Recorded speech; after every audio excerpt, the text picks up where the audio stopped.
Good day, everyone, especially to sir. So, I am Justin Brian Siavadir, and today we're going to talk about the three important forms of media communication: the activist media, citizen media, and communication journalism. So, first is the activist media. So, what is activist media? So, this is the media used to promote social or political change, raises awareness, and encourages action, like, for example, advocacy campaigns, protest coverage, social media movements. So, ang activist media is ito yung uri ng media na ginagamit para suportahan o ipaglaban yung isang issue, adhikain, or paniniwala. So, hindi lang siya basta nagbibigay ng impormasyon, kundi nanghihikayat din ito, hinikayat din ito ng mga tao na magkaroon ng aksyon.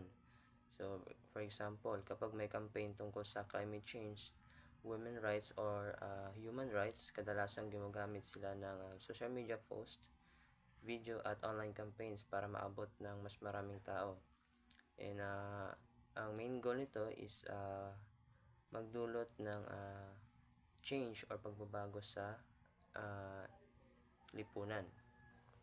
So next is citizen media. So what is citizen media? So this is content created and shared by ordinary citizens, uses blogs, social media, videos, and community reporting, and provide grassroots perspectives. So ang citizen media is dito naman is ito yung ordinaryong mamamayan mismo ang naging source ng information, and hindi mo na need na maging professional journalist para makapagbahagi ng news or mga pangyayari, like for example kapag may aksidente or calamity or important na mga event. So may nagpo-post or ng mga video or mga picture online, bahagi na yun ng citizen media. So dahil sa technology or social media, mas madali na lang makapag-share ng mga information ang mga tao. So nakakatulong ito para makita natin ang mga pangyayari mula sa pananaw ng mga mamamayan mismo. So next is communication journalism. So what is communication journalism? So professional gathering, verification, and reporting of information, and focuses on accuracy, ethics, and public interest. So ang communication journalism naman is a formal and professional na way ng paghahatid ng information, and ang mga journalists ay may responsibility na i-ensure na tama and balance yung mapagkakatiwalaan, and i-ensure na yung na tama and balance, and also dapat mapagkakatiwalaan yung kanilang mga ulat.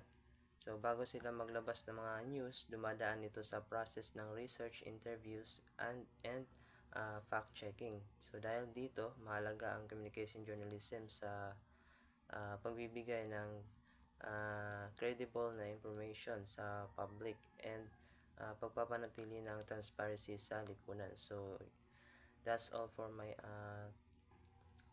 report. Thank you for listening.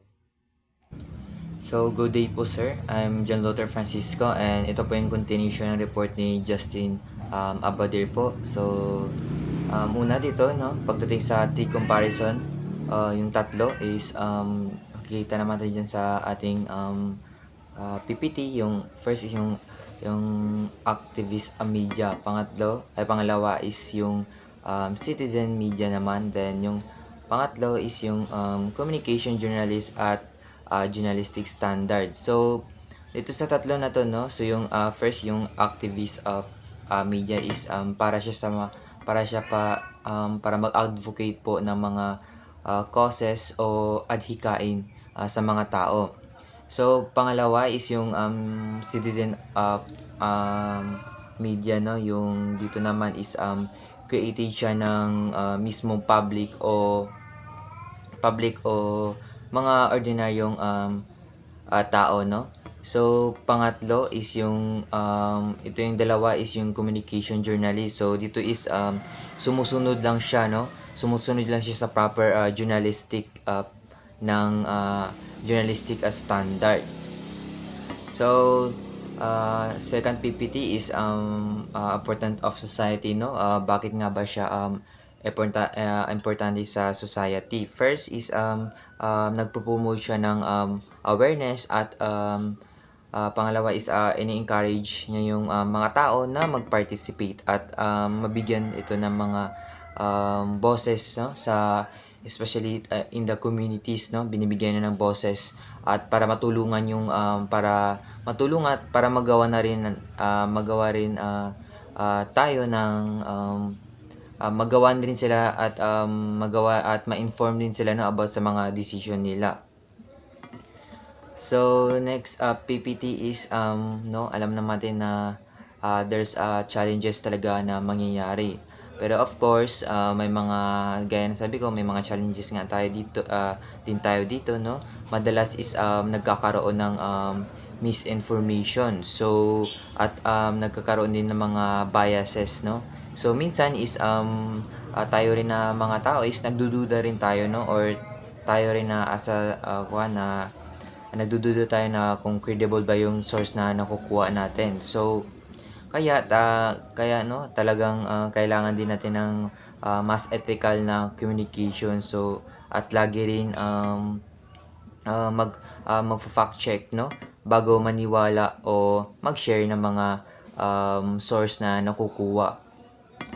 So last PPT is dito yung conclusion, no. So as a conclusion, so lahat ng tatlo ay naka-influence sa public opinion. So at sa paano tayo nagko-communicate, no, lalo na sa digital age ngayon, no, dahil nga sobrang importante na maging tayo as student, no, at sa mga tao na maging responsible tayo, no, sa paggamit ng media. Yun lang, ma'am po, at maraming salamat.